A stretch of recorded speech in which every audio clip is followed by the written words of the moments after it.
What's up, everybody? My name is Darrell, also known as Coach D, and I'm here to talk to you guys about a brand new SIS this week. Now, the hidden cost of staying the same is our topic for today, and this is where we want to start to think how this comfort that we are often finding ourselves in quietly shrinks your life. And here's the reason why. See, comfort is not the enemy, but the unchecked comfort or the comfort of finding yourself complacent becomes a ceiling. It is rarely dramatic. It's quiet. It looks like stability. It looks like it's what you want to do, but it feels like your life is much smaller. See, the trap no one warns you about is most people think the risk is failure. But I believe the bigger risk is this. You can succeed at life that no longer fits you. You get good at a role, but you're ready to outgrow. You become reliable inside a routine that is slowly draining you and draining your edge. And because nothing is wrong, you stay.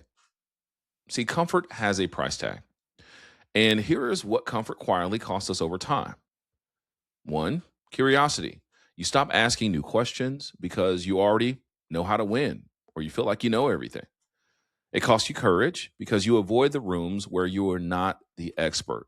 As they often say, find the room where you're not the smartest person in the room. It costs you creativity, right? You choose what is predictable over what is alive. It costs you confidence. You stop trusting yourself to handle the unknown. It is not that you've become what we call lazy or complacent. It is that you've become conditioned. This is something you've worked at over a period of time, and you've just grown used to living that conditioned life. How to tell if comfort is shrinking you? You ask yourself these four questions. The first one is, when was the last time I did something I was bad at on purpose, i.e., looking to fail? Second one is, what part of my day feels most like autopilot? Am I doing this with intention or am I just going with the flow? Or where am I choosing reasonable over true? That's a good one. The last one is, what would I do if I trusted myself more than I feared judgment? And that one resonated with me because oftentimes I don't trust myself to do the things that are uncomfortable because I am so used to the comfort, the complacency, the the fear of the unknown. So what I choose to do is I tend to find comfort in the known, what I'm comfortable doing, what I've been conditioned to do, because of I don't want the judgment, and I know a lot of us don't want the judgment. See, if those questions make you feel uncomfortable, good. It's where I want us to be. Discomfort is the only sign and the often a sign that you are close to the truth. Not your truth, not their truth, but the truth. And I believe the antidote is planned discomfort. See, I read a book called Chasing Failure by Ryan Leake. And in his book, he talks a lot about finding the areas of discomfort and being okay with failure and being okay with doing the things wrong to then learn the right things. I have found over the years that there have been a lot of people who will say, if you haven't failed, then have you truly succeeded? Because in order to get one step closer to failure, closer to success, you have to fail. You don't need chaos. You just need what we call a calibrated exercise or a calibrated stretch. So try this for the next 10 days. Pick one area where you feel stuck. Choose one action that feels that you're 10% bolder than normal or that you feel comfortable with making this decision, even though the anxiousness inside you is screaming, stop. Do it once a day. One of the examples I have is share the idea before it is perfect. For example, I have a book I've been working on for probably the last year and a half called Curiosity Leads to Connection. I have not released this book because I am fearful of the feedback. I'm fearful that what I put in this book was not of value. But we have to share these ideas before they're perfect and then shape them over time. You also have to ask for feedback instead of reassurance. I'm not asking you to say, ooh, that's good.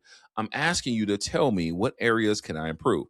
For example, when I first wrote the book, I didn't write I didn't put the table of contents in here perfectly. So I want people who are looking at this book to say, hey, how is this different than the books that I read quite often? And before I finish the book or before I release the book, I want to make sure that I'm sharing that feedback by making the necessary changes. Okay. When we start asking for that feedback, we often find ourselves into this feedback loop where things start to take shape. And that's the goal here when understanding that be okay when it's not perfect. Be okay when it's a work in progress.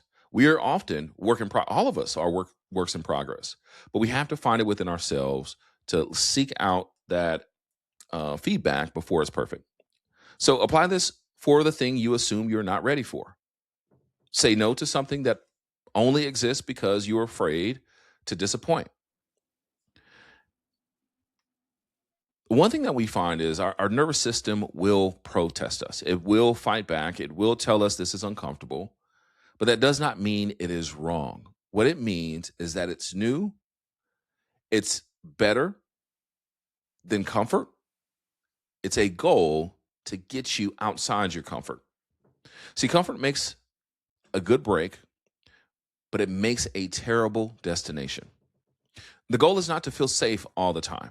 The goal is to feel honest with yourself. Am I scared? Am I fearful? Am I comfortable making this decision? And then oftentimes when you're honest with yourself, you start to see that breakthrough. Because the most painful regret is not falling short. It is realizing you spent years protecting a life you did not even want to keep. That's it for today's episode. My hope is that somewhere along the way in this episode that something resonated with you. Understand that fear of moving forward or going after what it is that you want, it's costing you more than you know. It's costing us our curiosity. It's costing us our confidence. It's costing us in so many areas. And my goal is to help you all understand what it's costing you so that you can put down the comfort, pick up the imperfect, and keep moving, knowing that there's a life out there that you must live and you must live on purpose. Thank you for tuning in for today's assist. I will see you guys in the next episode.